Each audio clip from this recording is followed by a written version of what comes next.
In the previous video, we saw that Java has 8 primitive data types and that the wrapper classes give us extra options. Of these primitive types, half are used to store whole numbers, numbers without a fractional or decimal component, one of which we've explored already, the integer or the int data type. In this video, we'll take a look at the other 3 whole number primitive data types.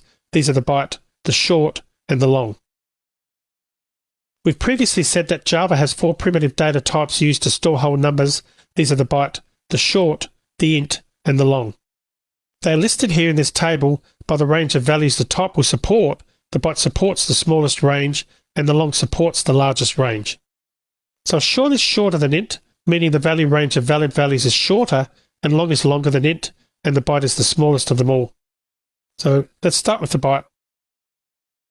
In the last video, we output the valid range of the int in a single line of text, which I'll show again here. System.out.print, opening parentheses, double quotes, integer value range, opening parentheses, plus integer.min underscore value, plus, double quotes, to, plus, integer.max underscore value, plus, double quotes, closing parentheses, semicolon.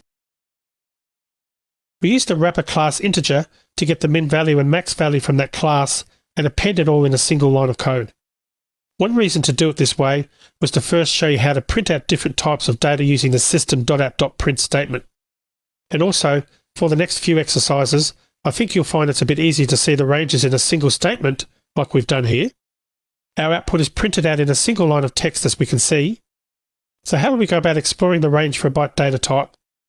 You've got it.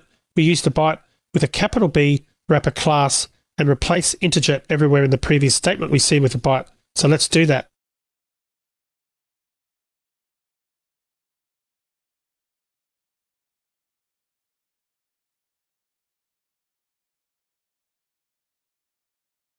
The output now is shown with the byte value range.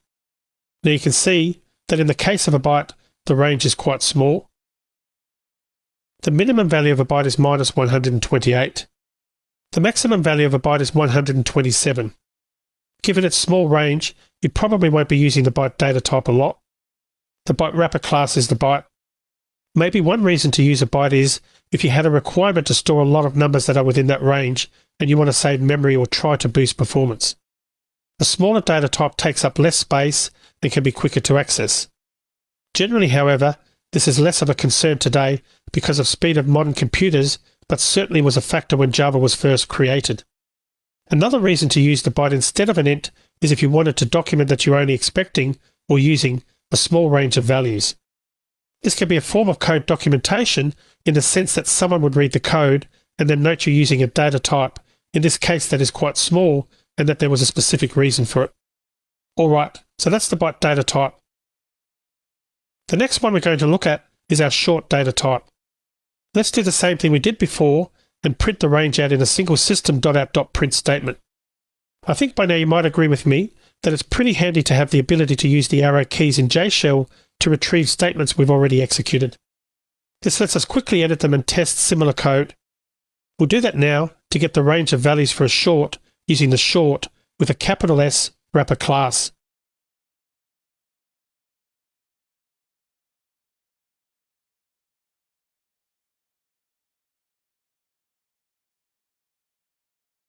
As expected, the range of values for short data types is broader than a byte's is, but not as large as the int data type. The minimum value of a short is minus 32,768. The maximum value of a short is 32767. The short wrapper class is the short. Both the byte and the short have the same overflow and underflow issue as the int data type has, but obviously with their own range of numbers. In other words, if you're using an expression assigned to a byte and its value might go over the value of 127, you could end up unexpectedly with negative numbers. Be sure to review overflow and underflow in the previous video, since this is an important concept. Next, let's have a brief talk about how much space each of the data types we've talked about take up in memory. It's this amount of space that determines or limits the range of values we've been discussing. Alright, so I want to talk about the size of primitive types and what width means. Size, or width, is the amount of space that determines or limits the range of values we've been discussing. A byte can store 256 numbers and occupies 8 bits and has a width of 8. A short can store a large range of numbers and occupies 16 bits and has a width of 16. An int has a much larger range, as we know, and occupies 32 bits and has a width of 32. The point here is that each primitive type occupies a different amount of memory. We can see that an int needs 4 times the amount of space that a byte does, for example. It's not particularly relevant for you to know these numbers, but it could come up as an interview question, and it's useful to know that certain data types take up more space than others. Also note that size in all capital letters, like min_value and max_value, is available in the numeric wrapper classes, so you could use integer.size if you forget the size of an integer, for example. Alright, so there's one more data type, and that's of use to you when you've got a large number that you want to process that's larger than the range available for an int. We call that type the long data type. Let's go ahead and create a variable of type long. Long, my long value equals 100 semicolon. This looks simple, but technically what I've done there is wrong. Well, maybe not wrong, but misleading. The number 100 by default is an int. Java allows certain numeric literals to have a suffix appended to the value to force it to be a different data type from the default type. The long is one of these types, and its suffix is an vel. This is one of the few instances Java is not case sensitive. A lowercase vel or an uppercase L at the end of a whole number mean the same thing. The number is a long. When you're assigning a long literal value to a variable, you need to put the letter L on the end of it, and that tells the computer that it's a long value. Remember, I mentioned at the start of this video that Java will default literal whole numbers to be integer data types. So 100 in this line of code is really an int being assigned to a long variable type. So let's make it more clear for people who'll be reading our code later on. We can go ahead and put an L character suffix on the numeric literal there. And you can see that can be really confusing since a lowercase L looks very similar to the number 1, making it look like we might be assigning 1001 to my long value. So for that reason, when you're including the L suffix, I recommend that you use the uppercase L to make it clearly stand out. We can see that it's much easier to read and recognize with the capital L. First, we know our literal value is a long data type by the use of the uppercase L suffix. And we can see it's being assigned to a long variable which will have enough space to hold that largest range of numbers. A long has a width of 64. Do you remember how we can check that programmatically? Let's do that here real quick, since we've only talked about it in a slide previously. System.out.print, opening parentheses, double quotes, a long has a width of plus long.size, closing parentheses, semicolon. In this code, we used a wrapper along with a capital L and retrieved the size or width of that long data type from its wrapper class. Remember, case matters, so we use long.size. The capital L on long in this case means we're using the wrapper class. Size in all capital letters is the way we get the size of the data type from the wrapper.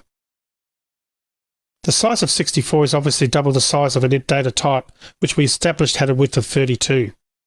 This means it's twice the width of an integer, so the actual number we can store in a long primitive type is huge.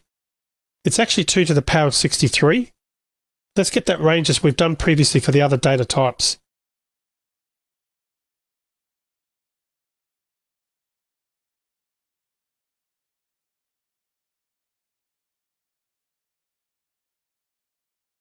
As expected, the range of values for long data types is much larger than the int data type.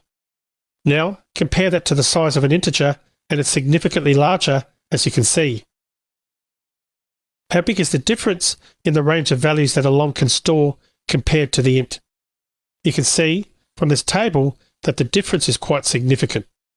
So the long data type has a pretty big range of numbers there, and yes, it's got the same type of overflow and underflow problem we've discussed for the other primitive types. The del character lets Java know you really did mean for the number to be treated as a long. It turns out, in some circumstances, we don't have to use the L suffix. Let's swing back to JShell now. Let's assign the value of 100 to my long value, but without using the L suffix this time. My long value equals 100 semicolon. The reason this works is that an int will always fit into a long data type because a long is twice its width. So Java is smart enough to know that. Java will convert it into a long instead of giving us an error. But if we try to type in a literal value for a number that is bigger than an int can handle without the long suffix L, we'll get an error. I'm not sure that makes sense to you without seeing it in code, so let's look at that in JShell so you can understand what I'm talking about. We know that previously we've used the maximum range for an int as a literal value and assigned it to an int variable. So let's start with that using the max value for an int and assigning it to a new long variable we'll create.